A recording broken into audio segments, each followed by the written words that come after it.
first morning of muzzleload season. It's opening early muzzleload season here. That goes from the 18th to the 19th. So today and tomorrow we get to hunt there.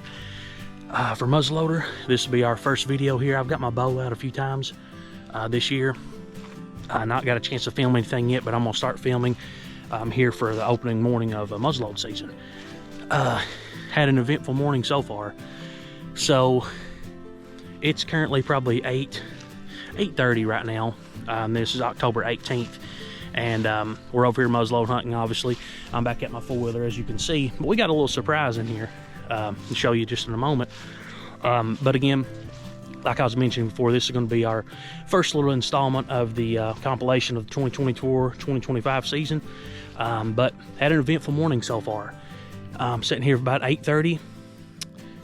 Seen about 4 does, which I'll put these videos here that I've recorded with my Canon camera. I'll go ahead and put these in this video here that you can see this, but I did not get a chance to get this on record as it happened too quick. So sitting there in the stand, all the does that I'd seen earlier had already went over in the hills and kind of got out of sight, and started hearing something way off into the distance, kind of some running, and I'm like, oh shoot, I thought it was a buck, you know, chasing a doe maybe. And like I said, with the muzzleloader, they got to get in quick, get in close before I can get a shot at them. So, but I always take my rifle for this reason. 2 big coyotes came out and they trotted their way all the way to right in front of my stand, and we got a little action here this morning. It happened so fast I didn't even have time to turn on the camera, but this is the reason you always take your rifle, just in case, if it's not rifle season and you see one of these bad boys come out. Big hog coyote, big male. There was 2 of them with it. I'm gonna go ahead and close him up here. There was 2 with, there was one other coyote with this one here.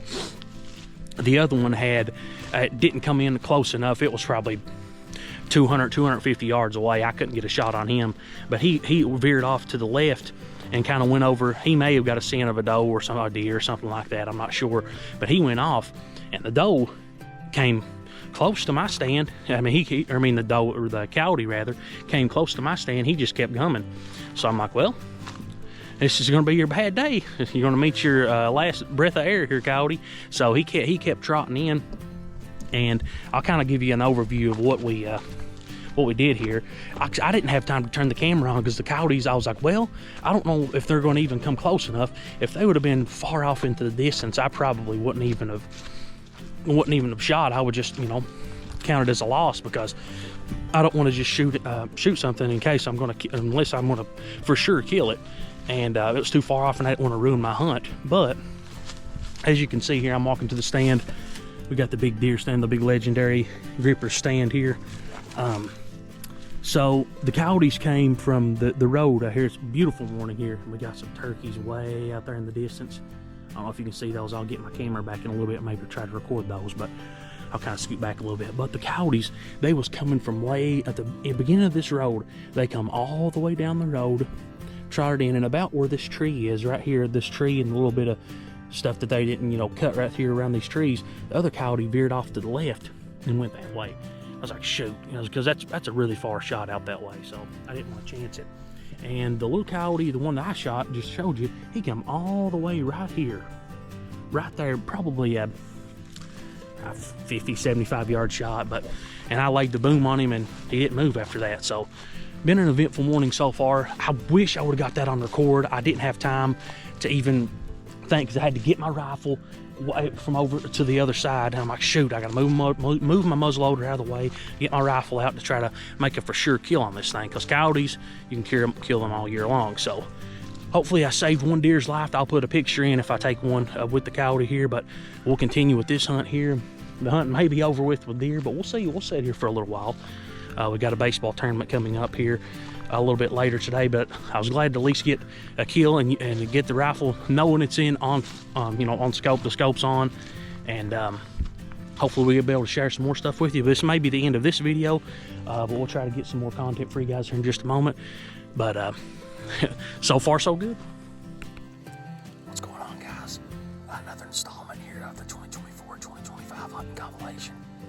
We are in the bow stand today. As you can see, I got my white archery, white nitrum bow here today. It's October the 22nd today. A little bit on the windy side.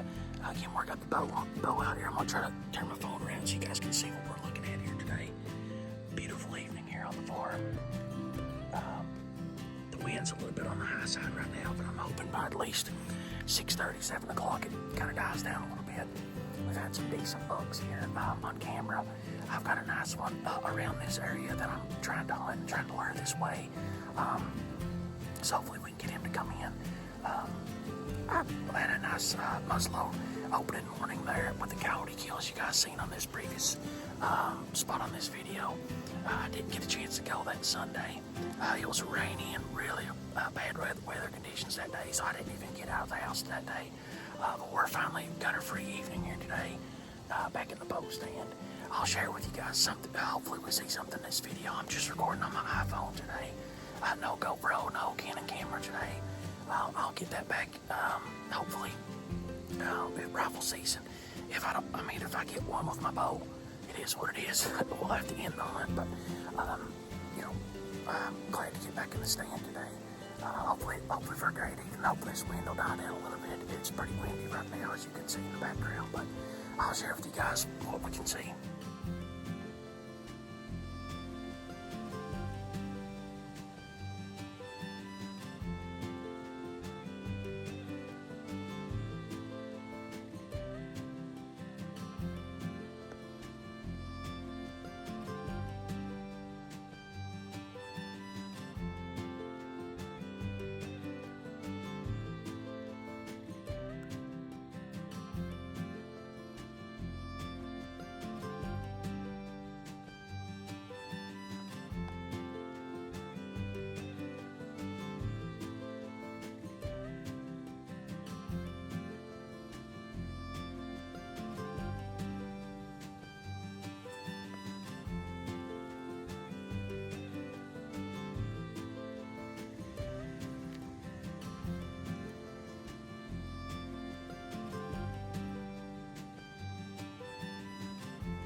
Hey guys, what's going on?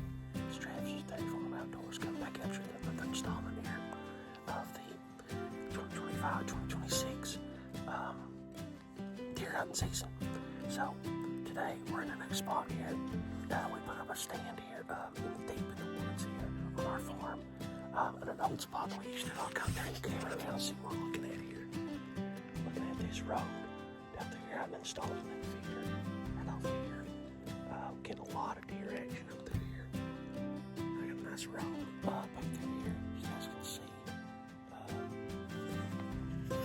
Back through here, you got a nice road. Kind of an overview of what we're looking at here. It's a nice looking spot here. Got the 270 rifle here. Hopefully we see some stuff. I got here about 6:30 this morning. As it was just breaking daylight. It was really foggy this morning. So I'll come in a little bit later. I've seen one doe so far at the feeder. It came in eastward to corn and took off. I've been getting some pretty decent bugs here. No shooters, in my opinion, but that's some solid young bugs. And if we get some video of them today, hopefully we do, because we're in pretty close proximity here. I'm just recording on my phone today, but this is the last day of rifle season in the Kentucky here today. So hopefully we can get some magic on the last day. But I'll share with you guys some highlights if we get anything